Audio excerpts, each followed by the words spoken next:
Janine Driver sticking around for some more. This is the part I like because we can get personal with this. And you say you can tell when someone's lying.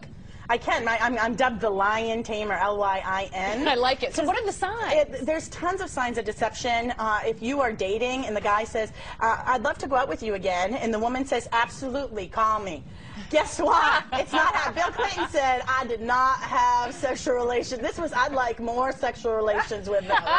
So we're looking for head shakes. I really enjoyed being here today. Right. No, not so much.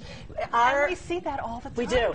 It's funny. People will send me emails like, oh, I just saw on A&E this drama about this guy who murdered someone, and he said, I did not kill that person. You know, when we see congressmen going up on the Hill, are their heads shaking in the correct direction then for what they're saying? What about the eyes? I've been told now if you look to the left, it means one thing, that I think that the left is you're actually using your brain, you're thinking, to the right's a lie. Any truth to that? I'm so glad you brought that up. America, listen. All right, upper right, this comes from what's called neurolinguistic programming, NLP. It is scientifically proven wrong for detecting deception. Okay. So upper left for a typical right-handed person tends to be recall. Watch this. Watch Mel's eyes. Tell me about the first bike you had as a kid. Stop. Upper left. So we recall information. Tell me about the first bike you had as a kid. Think about it. What color was it? My Huffy pink bike. Yeah, who gave it to you? Mom, Dad. How old were you? Think about it. How old were you? Yeah, I did it. Thank you. Yeah. So upper left, that's recalling. So upper right is creating an answer. Where were you last night? You should be not creating, you should be upper here, right? Right. But watch, I say... So we're looking where our brain is? Yes, well, Oh, it's gathering information, but here's the problem. Mel, describe your mother's face to me. She should look upper left. She knows her mother's face. She looks upper right because she's imagining her mother's face floating in air.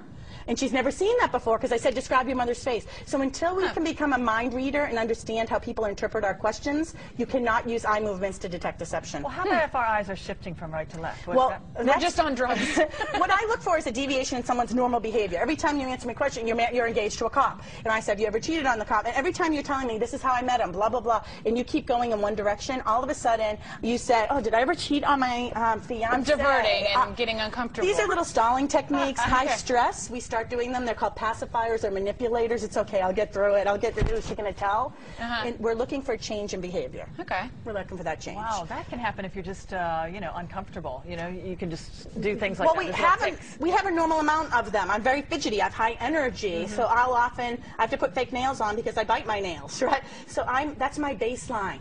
Everyone has their own baseline. All of a sudden, if mine increase, that's when you know, uh-oh, there's a hot spot. Why is Janine under such stress here? She's uncomfortable. Yeah, now with dates too, what about the hug? So you're dating on the sky, you don't know if your relationship's about to end or not, and they give you that, you've got germs hug.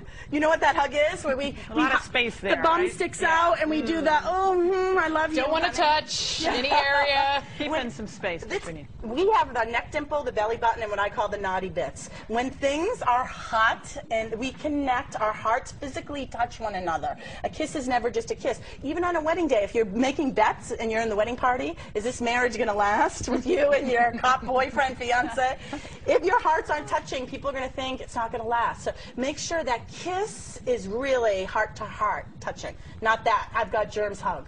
Right, that you just want to stay away from. Yeah. And how can we tell if he's not just really that into us? He may walk ahead of us. He may walk behind us. He's not walking together. Another thing is, and I love what you're doing, Mel, is they'll angle the body. So he's like, here, I want to introduce you to my girlfriend. And as he's actually saying, I'd like to introduce you to my girlfriend, his body is completely angled away. Remember I talked earlier in the earlier segment, this is the cold shoulder. And I'd say, hey, I'd like to introduce you to my fiance or my wife, Mel. But guess what? His belly button is facing Angelina Jolie on the other side of the bar. It's a sign. They don't want to go home with you anymore, my dear. They want to go home with Angelina Jolie over here. Our body language is conveying a message. Angling towards each other right here, we actually create ownership when we touch someone's belonging. I touch your chair. I put my foot on your stool. A man will often put a foot on a stool if you're sitting on it and do what's called a crotch display. Because one foot is higher than the other. He's marked his territory. Nobody wants the crotch display. Well, it depends who it is. It depends who it is. You get George Clooney, I'll take the crotch display. I don't know. I'd rather look at his face, I think. I'll take it all.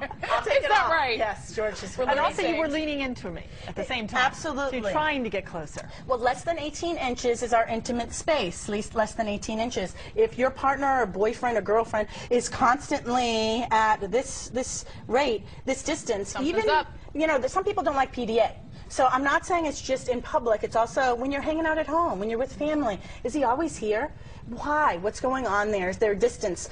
He used to be close, now he's separating. We're going to make all these people think. Janine, we got to go. Yes. This has been fun. This is So fun. much to This is observe, fun. too. Yeah, it was fun. Thank Up you. next on the